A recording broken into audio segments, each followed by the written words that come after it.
What if Jon Snow left the Night's Watch and joined Robb Stark, Part 3? Let's explore the depths of it in the video. Within a lively inn in Wintertown, an elderly-looking singer strums his lute, as all around him, men from all corners of the north gather to hear. Once Mance Ryder finds the sound he likes, he begins to sing. He starts with the Wolf Brothers, the song of how a great white wolf could not bear to be separated from his brother, and joined him in terrorizing the western lions, until the weasels tried to turn the young wolf against his brother with lies of treason.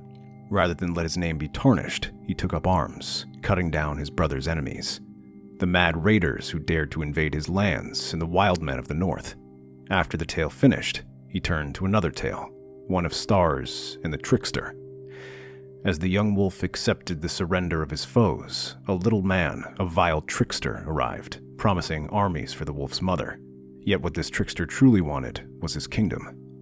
He convinced the young wolf to hunt south with his men in the lands of storms to finish off the wounded lions. But while he hunted, the little trickster began to conquer the north, turned the young wolf's sister against them, and promised the north to the stars above. So enamored with the stars, with this promise that they fell upon the north, forcing their ways upon its people.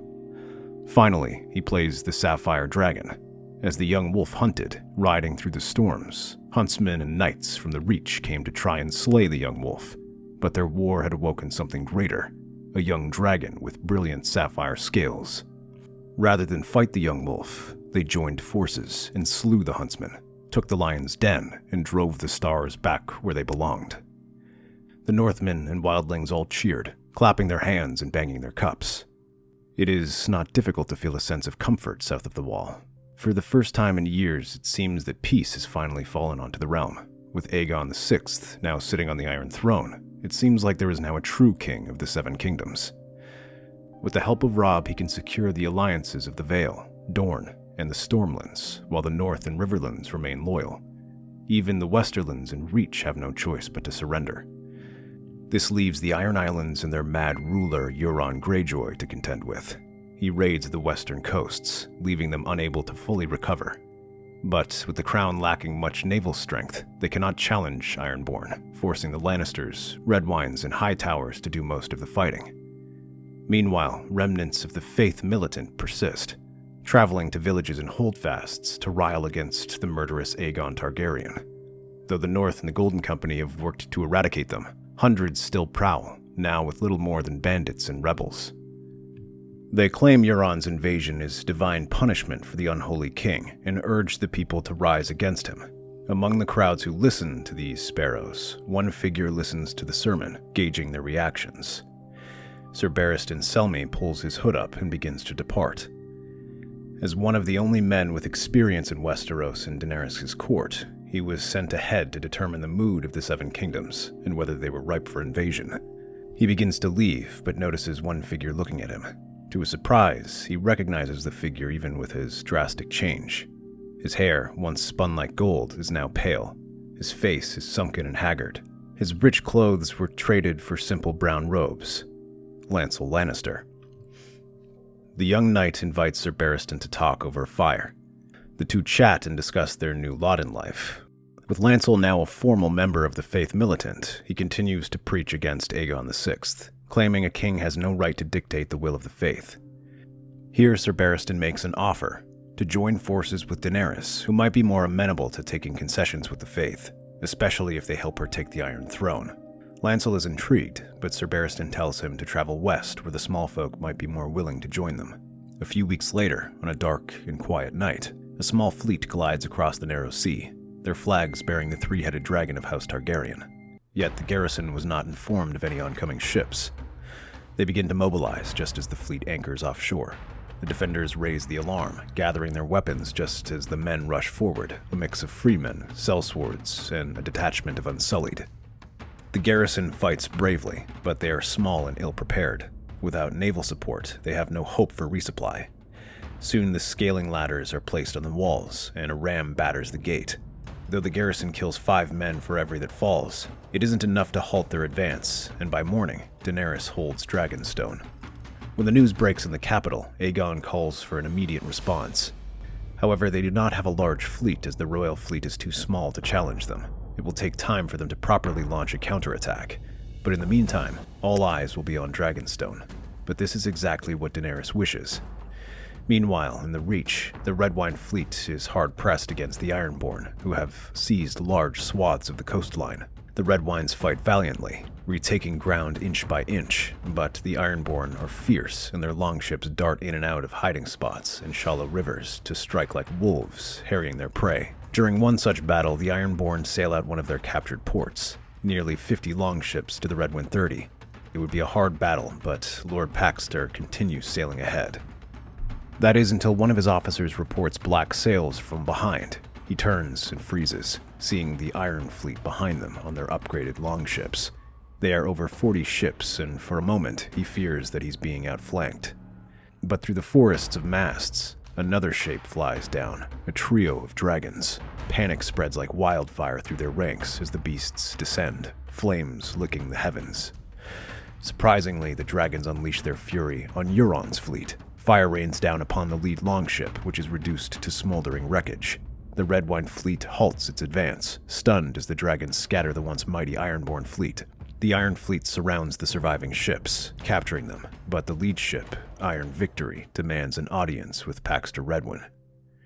The crafty old warrior explains how he's allied with Daenerys Stormborn and intends to begin his invasion. He demands the loyalty of the Reach. Although Mace Tyrell eventually bent the knee to Aegon VI, many lords were still bitter after their defeats at the hands of the Golden Company. Their failures to deal with the Ironborn have only further embittered them. Many eagerly pledged themselves to Daenerys. The captured territories of the Ironborn begin to fall like dominoes, now that an experienced and disciplined force along with the Iron Fleet is brought to the field. They are driven out of the Reach entirely. But even better news arrives. When the Westerlands hear this, their lords eagerly pledge their banners to Daenerys, under the command of Kevin Lannister, who sees their success and the weaknesses of the crown. A big part of this is thanks to Lancel, who had ridden ahead and preached the arrival of Daenerys wreathed in fire and blood. The destruction of the Ironborn invasion is a sign enough for the faithful who rise in support. Soon, bands of faith militants spring up all across the Seven Kingdoms, growing to the thousands. Aegon VI sends out Jon Connington with the Golden Company down south to attack the Reach. Meanwhile, Aegon gathers soldiers from the Crownlands and the Vale to advance into the Westerlands. He also sends word to the north, the one region not affected by the faith militant uprising. Robb soon begins gathering his army. Nearly 15,000 men, consisting of Northmen, wildlings, and even giants. Their first true clashes happen in the far south, where Jon, stiffened by the Stormlenders, and Dornish rush to relieve Brightwater Keep, which belongs to Garland Tyrell. However, outside they find a host of Reachmen mixed with Unsullied, sellswords, and freedmen. A small force remains to keep the pressure up on the Citadel, but the rest turn to face the new threat. The Unsullied anchored the center while freedmen and sellswords take the left flank, and a host of Reachmen led by Alkin Florent, who was promised his seat of Brightwater if he fights against the Tyrells. The Golden Company forms up in the center with Stormlanders under the command of Roland Storm taking position on the right. Jon decides to place the Dornishmen on the left to face off against their hated Reachmen foes. This proves instrumental as they eagerly battle through the Reachmen, driving them back while the other two units struggle to make headway against the disciplined ranks of the Unsullied or the ferocious sellswords and pitfighters. Although a crown victory, it is indecisive. The rest of their battle proves equally inconclusive as the Unsullied do not break. Meanwhile, Aegon's campaign is also struggling as the Faith Militant wages a successful guerrilla campaign against them.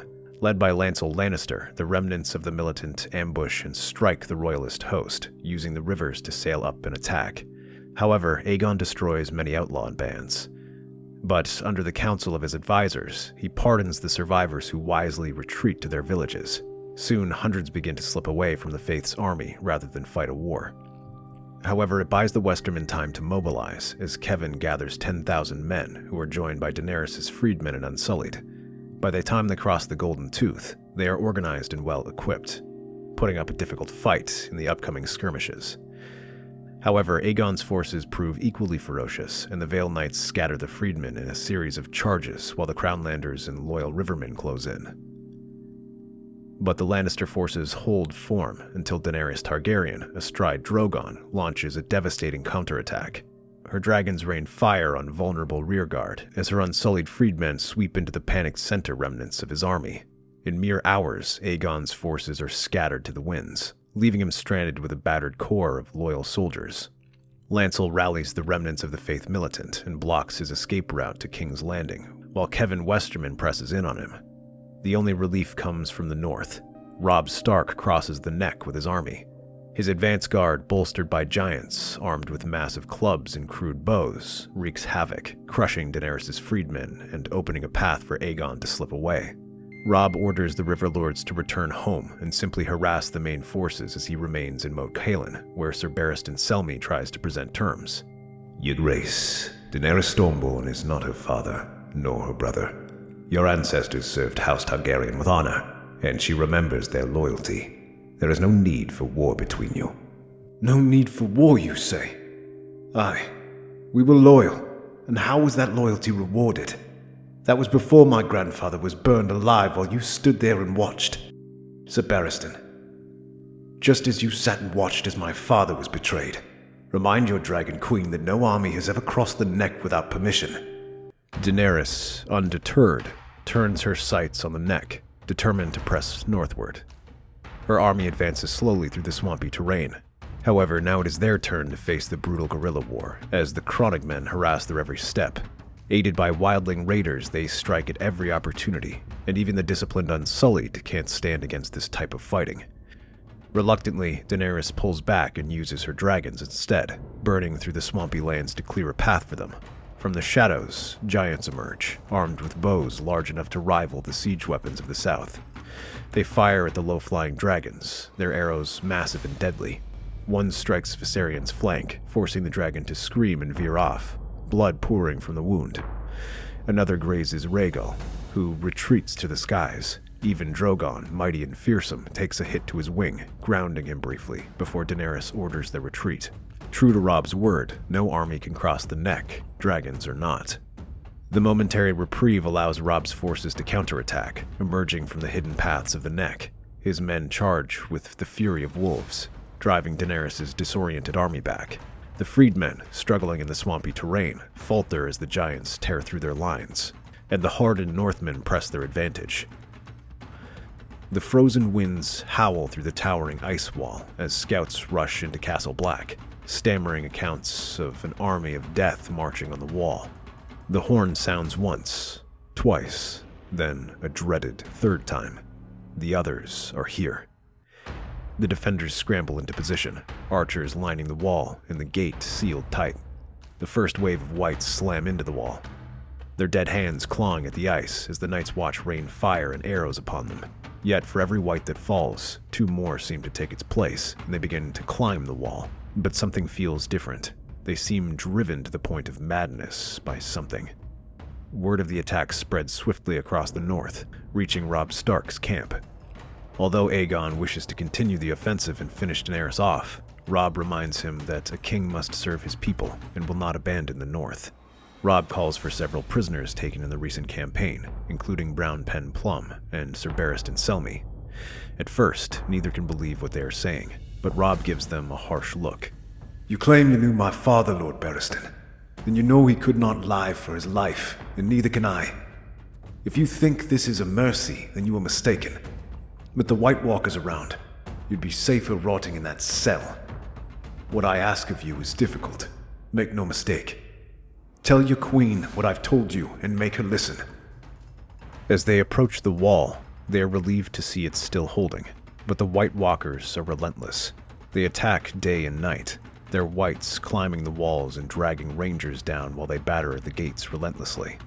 The reinforcements help stabilize the front and provide much-needed relief, but their numbers seem endless. Most of this force is concentrated around the center, with Castle Black and the castles in that area. But in the Shadow Tower, the men see a small ship approaching with black sails. At first, they think it is reinforcements, but as it docks, they are greeted by the Ironborn, who rush forward with axes and swords in hand. The outnumbered garrison struggles to halt their advance, and soon their block stains the ancient black stones of the keep. There, Euron brings forth his warlords and priests. Each one begins to chant in their foreign tongues, as the blood of the dead Night's Watch feed into their magic. Here, the magic of the wall begins to weaken, while the gates are thrown open. From the mist, a single figure emerges, wearing icy armor with glowing blue eyes. The Night King raises his hands, and the dead begin to rise once more. The dead rangers and all those across the Bridge of Skulls. They surge through the opening and pour into the Seven Kingdoms for the first time in 7,000 years. Euron watches all of this and laughs. At last, the final storm! The first victims are Daenerys' reinforcements. As they march up the wall, whites and others burst through the mist, brandishing their weapons. Unsullied and freedmen are quickly cut down, sending the lines into chaos. For a moment, they are thrown into disarray, but Kevan and Sir Barristan slowly rally them, his footmen from a defensive square, locking shields and allowing the others to rally behind them. In the sky, the dragons unleash flames, buying them some time. Soon the Unsullied stiffen the defensive square, but the only thing that stops them from being overwhelmed are the dragons, which prevent them from massing their full force. The next few hours are horrific, as they are left surrounded at the White Walkers' mercy. However, their salvation comes with Jon, who leads a cavalry charge to their position. Their heavy horses and giants drive the Whites back and open up a gap for them to retreat to Last Hearth. Euron, however, is not finished. He emerges from the shadows of the battle, his laughter echoing across the carnage, and chases after them. Jon sends word to Robb, asking him to pull back and take the Whites at the rear. Already, Jon Connington is coming from the south to reinforce them too. This is only a matter of holding out until they arrive. The storm over Last Hearth rages like a vengeful god. Snow whipping through the air as the Whites' inhumane screeches echo through the night. Jon Snow stands at the battlements alongside Daenerys, their forces safe, but only for a moment. Great Jon Umber bellows commands, rallying his men. Daenerys' dragons circle above, raining fire on the undead horde. They manage to hold out for several days, keeping the restless dead at bay with a combination of dragonfire and careful sorties.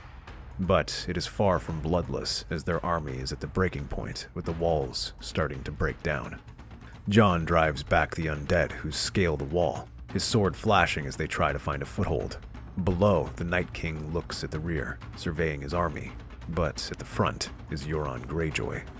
Hold the walls as long as you like, Snow. I'll be claiming your queen before dawn. True to his word, several scaling ladders are dropped, letting him clear the wall. But by Jon's side is Sir Barristan, who holds his longsword ready. Whites swarm across the walls, their claws flashing and ripping through flesh as they begin their attack, pressing the defenders to their breaking point. Great Jon leaps into the thick of the fighting, standing back to back with Grey Worm as they drive the dead back. Jon hacks down at the dead, while Daenerys flies overhead to stem the tide. But as she flies low, a host of risen giants fire their bows, striking Drogon against the side and forcing him to land. Euron sees his chance and rushes up one of the ladders. He begins cutting down defenders with unholy ferocity, his jagged blade cleaving through the line of defenders. Sir Barristan Selmy steps forward, his sword gleaming in the faint firelight. Laughing, Euron swings his jagged axe at him. Their clash is brutal. Euron's raw, chaotic strength against Barristan's disciplined skill. Despite his age, Barristan gracefully slides through each attack, sliding back and kicking snow in Euron's eyes. Sir Barristan rushes forward, his blades striking at the chinks of his armor, and blood rushes down from his elbow. Suddenly, Euron is on his feet and slams the butt of his axe into his chest and sends him flying back. Euron roars and swings at him, but Jon blocks his attack. He holds him back until Grey Worm hurls a spear at his side. The blow sends Euron staggering and allows Barristan to rise and rejoin the fight. He advances slowly, his movements remaining crisp as ever as his blade flashes. Sir Barristan now recovered, and with Jon Snow and Grey Worm supporting him, Euron begins to struggle. His axe swings and tires to keep them back, but they spread out and continue to strike simultaneously, keeping him from ever getting a reprieve. Suddenly, Barristan lunges forward as Euron drives Jon back with his backswing. He drives his blade through Euron's chest. The madman staggers, blood seeping from his lips, before collapsing in the snow. With him dead, the trio rush back to the defenses, cutting through the whites and destroying the siege ladders. It holds them off for now as Drogon manages to create a wall of fire around them. For now, the defenses seem to hold. Jon Snow receives word from the Ravens. Robb and Aegon are approaching from the rear. Reinforcements from Jon Connington are also on the way. The undead batter the walls, their icy claws scraping through wood and stone.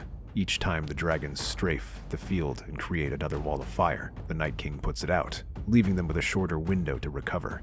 His undead giants make it difficult to maintain an attack for long without the risk of being shot down. Jon and Daenerys coordinate their forces as best they can, but exhaustion begins to show on the faces of the defenders. Even Greatjon Umber advises a retreat.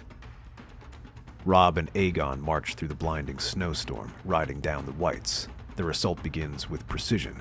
Giants from the north break through frozen barricades, while Aegon's cavalry charges into the flank of the undead, cutting deep into the horde. But even then, the fighting is slow going, and does little to hinder the dead in front. After several more days of fighting, the defenses begin to break. The gates suffer days of punishing assaults, and finally crack under the swarms of whites. Greatjon and Grey Worm organize their defenses, a thick phalanx of freedmen stiffened by Northmen on either side.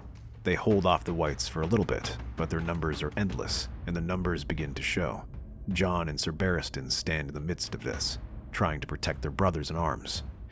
Seeing their forces about to fall, Daenerys takes Drogon once again, unleashing their flames in a low-flying attack. But while brave, it is exactly what the Night King wants. His icy spear appears in his hand and hurls it at Daenerys. It strikes Drogon across the neck and sends him tumbling to the ground as the whites surround them. Though Rhaegal and Viserion try to protect them, the arrows begin to rain on them. Seeing this, Jon feels an overwhelming fury rush through him. Taking his sword, he rushes out along with Ser Barristan and Greatjon and whatever Northmen remain. The Elder Knight in particular is a beast incarnate. He cuts through a horde of whites, rushing to his queen's side. He finds himself back in the War of the Nine Penny Kings, when he rushed up against Maelys the Monstrous. However, this time he is facing a foe far greater. The Night King turns to face him, an icy sword blocking Ser Barristan's first strike, just a few feet from Drogon's body. Their swords flash and Barristan grits his teeth, not giving an inch. He shoves back against the Night King. Their blades connect with an ear-splitting shriek as the cold blows around them. Their sortie, while brave, is quickly diminished, and Jon rushes to their side as Ser Barristan swings once again, aiming to take the Night King's head off. However, the Night King ducks under the attack and counters with a lightning strike that Ser Barristan barely notices. Suddenly, Ser Barristan's blade shatters, and the Night King drives his sword into his stomach. Jon screams out and readies his sword, but suddenly, Jon hears trumpets behind himself. Elephants. A second army appears through the mist, smaller than most, but still powerful. At their head are a small herd of elephants. They throw aside the White Walkers and whites, crushing them underfoot and allowing the infantry and cavalry to come rushing behind them. They hear the banners of the Golden Company and House Connington. Seeing this, Jon lets out a roar and rushes to the Night King. Their clash is fierce, the Night King's icy blade clashing against Jon's sword. The cold around the Night King is oppressive, sapping Jon's strength with every blow, but Jon fights on, driven by sheer will, and thankfully his effort to defeat Ser Barristan seems to have weakened the Night King, preventing him from using his full power. Jon presses the attack, getting under the Night King's attack, and with a final surge of strength, he drives his sword through the Night King's chest. For a moment, the world seems to hold its breath, as the icy general shatters into 1,000 fragments. The undead collapse en masse, their connection to their master severed. The battlefield falls eerily silent, save for the crackling of fires and the labored breath of the living. Their army quickly searches for the dead survivors. Unfortunately, Daenerys and her dragons are not among them. The swarming of the undead slaughters all 3 of them. However, their sacrifice allows the rest of their people to claim victory. Now without the queen, the remaining Unsullied and freedmen are allowed to return to Essos, where they create a series of city-states out of their slaver cities. Now they are determined to continue their queen's mission to end slavery. Meanwhile, Aegon is now the undisputed king of the 7 kingdoms, and begins to wipe out the remaining rebel forces, The Westerlands and Reach quickly fall back into line, though many High Lords find themselves on the chopping block for their treason. Robb remains king in the north, and Jon Snow is given a new mission: to travel beyond the Wall, begin surveying the situation there, and perhaps help the wildlings resettle. As he prepares to depart, he exchanges one final goodbye with his family. Even Catelyn bids the young Snow goodbye. That's our theory. Westeros is a land filled with exciting stories and possibilities, and we love exploring them. If you want to accompany us on this journey across the Seven Kingdoms and beyond, then please like, share, and subscribe to our channel.